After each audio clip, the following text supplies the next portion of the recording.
حضرت اسما بنت یزید کہتی میں حضور کے گھر میں حاضر تھی اور ازواج مطہرات اور دیگر اہل خانہ بھی تھے کہ دجال کا تذکرہ چھڑا تو اللہ کے محبوب نے ارشاد فرمایا جب دجال آئے گا تو اس کے آنے سے قبل جو 3 سال ہوں گے ان کی حضور نے حیت بیان فرمائی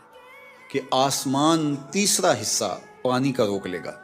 یعنی جتنی بارشیں برستی ہیں 2 حصے برسیں گی، 1 حصہ نہیں برسے گا، کم ہوگی بارش اس سال، اور زمین کی فصل بھی جتنی اگتی ہے اس کا تیسرا حصہ نہیں اگے گی، 2 حصے اگے گی۔ پھر اس کے بعد دوسرا سال آئے گا تو 2 حصے آسمان پانی روک لے گا اور زمین 2 حصے فصل روک لے گی۔ پھر تیسرا سال آئے گا تو 1 قطرہ بھی نہیں برسے گا اور زمین سے 1 دانہ بھی نہیں اگے گا، حتیٰ کہ کھروں والے جانور اور چرنے والے جانور اور کوہانوں والے جانور سارے کے سارے مر جائیں گے، یعنی اونٹ، بکریاں، گھوڑے سارے مر جائیں گے بھوک کی وجہ سے، قحط سالی کی وجہ سے۔ جب یہ 3 سال گزریں گے تو پھر دجال آئے گا اور دجال ایک دیہاتی کو ملے گا اور کہے گا کہ اگر تو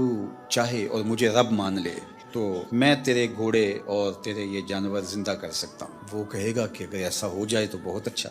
تو وہ اشارہ کرے گا تو اس کی بکریاں، اس کی گائیں زندہ ہو کے اس کے ساتھ آ جائیں گی۔ شیطان اس شکل میں جو ہے وہ نمودار ہوگا تو اسے لگے گا کہ سب کچھ زندہ ہو گیا اور وہ اس پہ ایمان لے آئے گا۔ اس کے بعد پھر دوسرے دیہاتی کو ملے گا اور اس کو بھی یہی کہے گا، تو شیطان پھر اس کی بھیڑ بکریوں، اس کی گائے، اس کے اونٹ کی شکل کے اندر ظہور پذیر ہو جائے گا، تو پھر اس کے پیچھے وہ بھی چل پڑے گا۔ یہ 2 چیزیں حضور نے ابھی بیان کی تھی کہ حضور کو باہر کوئی کام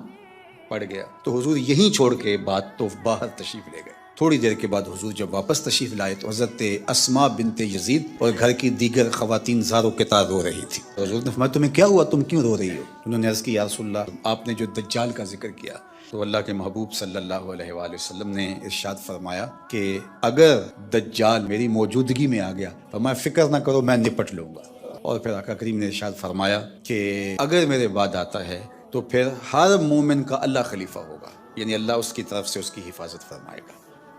اور حضرت اسما بنت یزید کہتی ہیں کہ میں نے عرض کی یا رسول اللہ صلی اللہ علیہ وسلم آج بھوک برداشت کرنا ہمارے لیے بہت مشکل ہے، تو بھوکا آدمی کیا کچھ نہیں کر گزرتا، تو بھوک پر لوگ ایمان کیوں نہیں بیچیں گے؟ آج جب کہ آپ سامنے ہیں تو بھوک تنگ کرتی ہے تو بے تاب ہو جاتے ہیں، اور صدیوں کے بعد جب خوشحالیاں آ جائیں گی اور دجال یہ پیکج لے کے آئے گا، اس وقت مومنوں کا، مسلمانوں کا کیا حال ہوگا؟ جب اتنے فاقے ہوں گے، 3 سال تک کچھ کھانے کو نہیں مل رہا ہوگا تو پھر کیا بنے گا؟ تو اللہ کے محبوب نے فرمایا سنیے، ان کو وہی خوراک کفایت کرے گی جو آسمان